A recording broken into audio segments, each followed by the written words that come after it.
Et de 2 pour la direction provinciale des ressources animales du Pony qui vient de mettre hors du circuit de la consommation du poisson impropre. Une deuxième saisie en moins d'1 mois et dans la même poissonnerie. Le propriétaire qui crie à l'acharnement risque la fermeture de sa poissonnerie.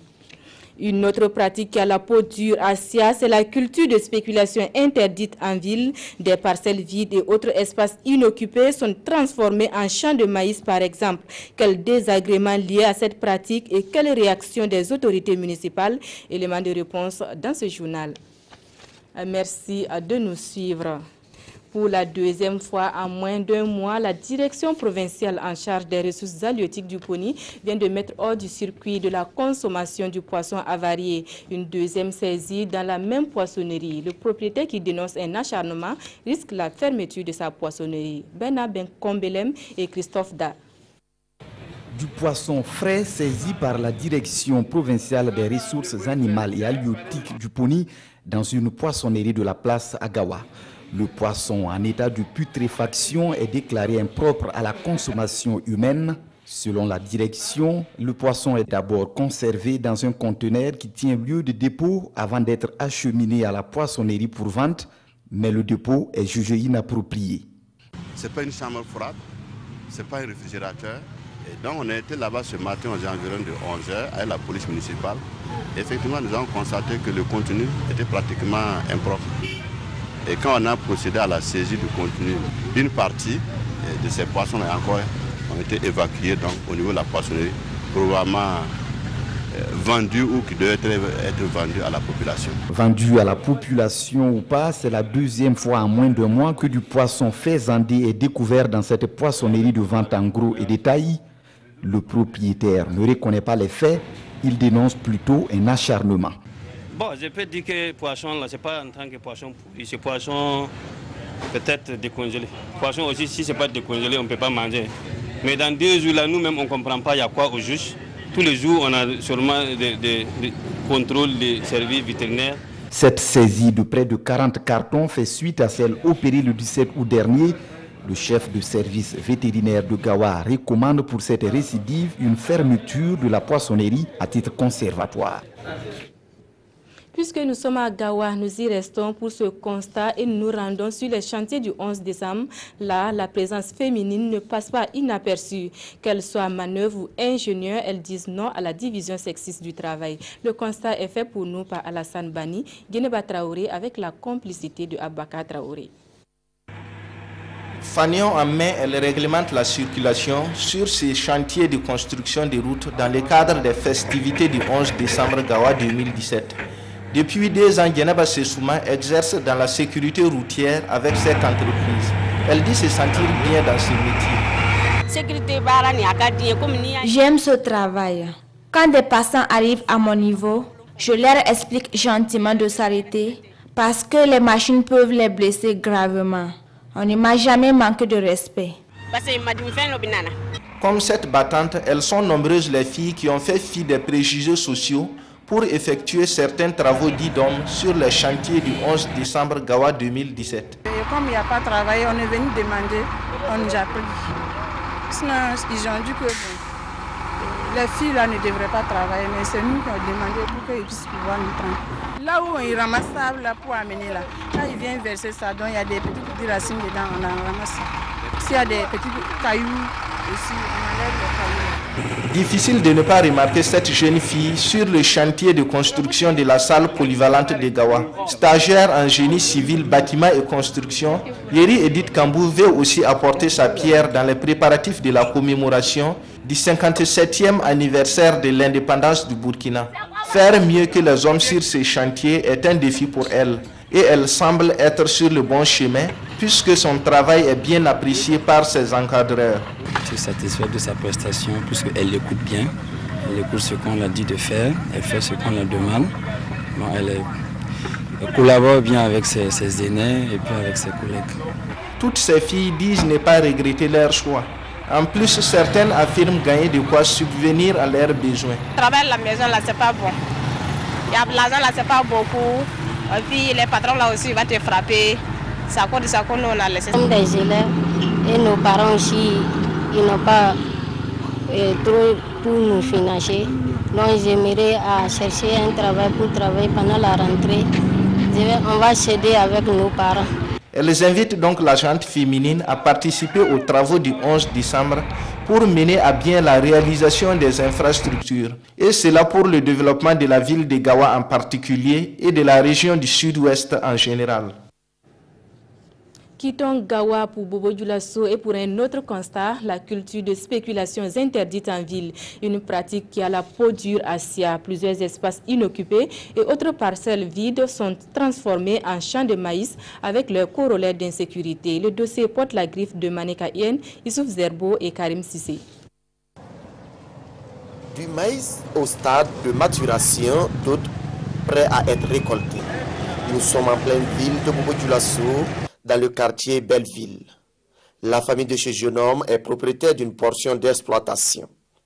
Comme il y a des terrains vides qui ne sont pas encore construits, au lieu de les laisser comme ça, on a décidé de mettre quelques maïs. À la récolte là, et on consomme, bon, ça peut faire 2-3 mois comme ça. Oui, vraiment ça nous aide. Si la physionomie des champs augure une bonne récolte, elle est pour le moment propice aux délinquants et bandits de tout genre. Dalda Ouattara est garagiste à côté de ce champ de maïs. Maintes fois, des victimes d'agression sur cette voie se sont confiées à lui. Une fille en pleurs est venue nous trouver dans le garage une nuit.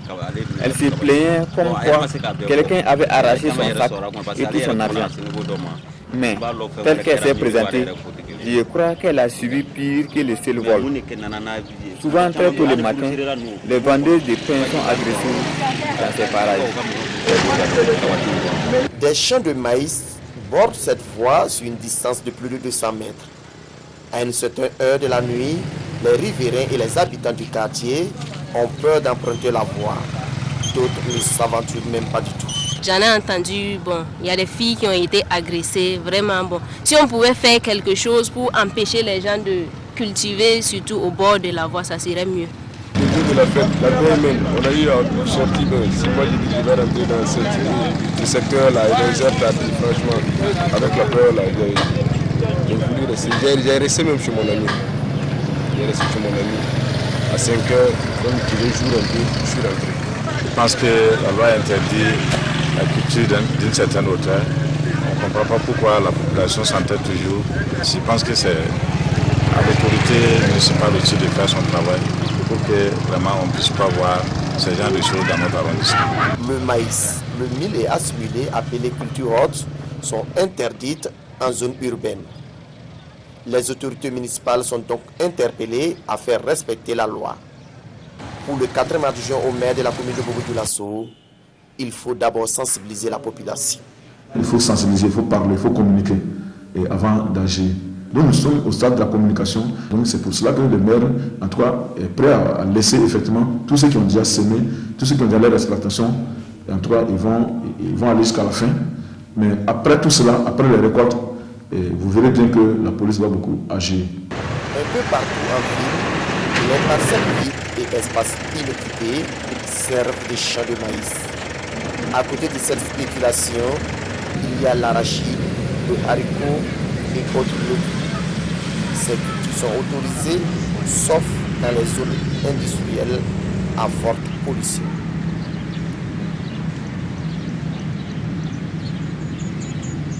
Fini la vacance du pouvoir à l'Institut d'ingénierie d'eau et d'assainissement de Zieux. Le conseil d'administration vient d'élire Madi Kwanda comme directeur général transitoire pour un mandat de 12 mois. Il a été installé hier dans ses fonctions. Alidou Badini et Vincent Kiendrebeogo. Une nouvelle figure à la tête de 2 IE, l'Institut d'ingénierie en eau et assainissement. Madi Kwanda est nommé directeur général transitoire par le conseil d'administration de l'Institut. Après la signature de ces documents, le nouveau directeur général est officiellement installé dans ses fonctions par le ministre burkinabé de l'eau et de l'assainissement. En fait, c'est une décision du dernier conseil d'administration. Ça veut dire que dans l'histoire, nous avions recruté en réalité un directeur général. Mais ça n'a pas abouti parce que l'intéressé nécessairement a peut-être eu des offres plus intéressantes par ailleurs. Là, vous avez une institution sans un premier responsable, quoi qu'on dise, ça crée un certain nombre de difficultés juridiques, ça crée un certain nombre de difficultés administratives, ça crée un certain nombre de difficultés de la représentation de la personne morale de l'institut.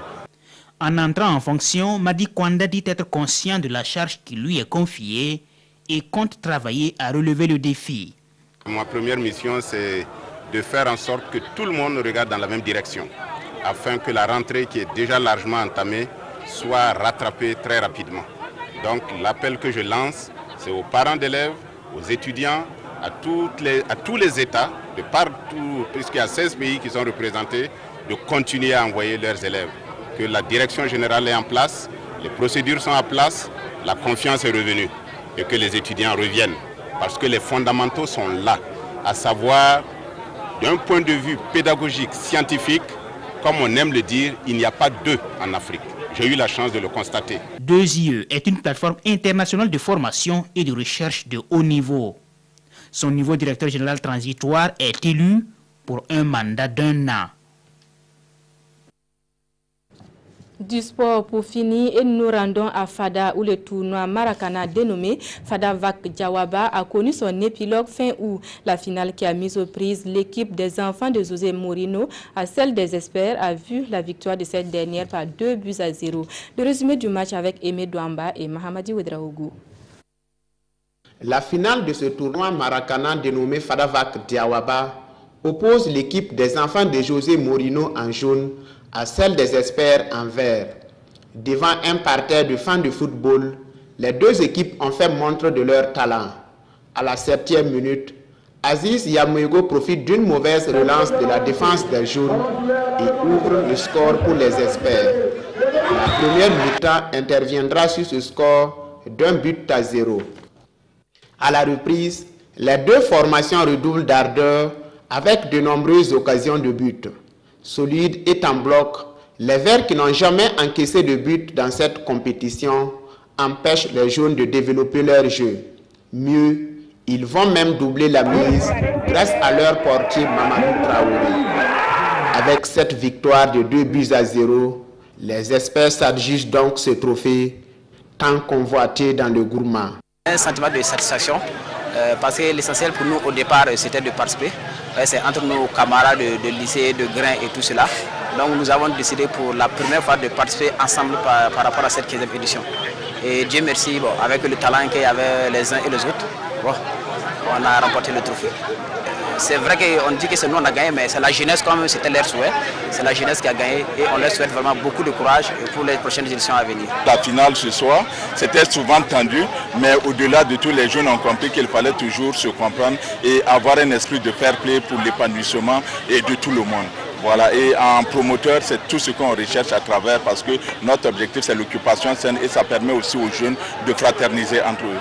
Cette 15e édition du Fada Vac Diawaba a pris fin par des remises de récompenses aux meilleures performances de la compétition. Fin de cette édition. Merci à vous qui l'avez suivi. Je vous retrouve plus tard pour le compte rendu du Conseil des ministres.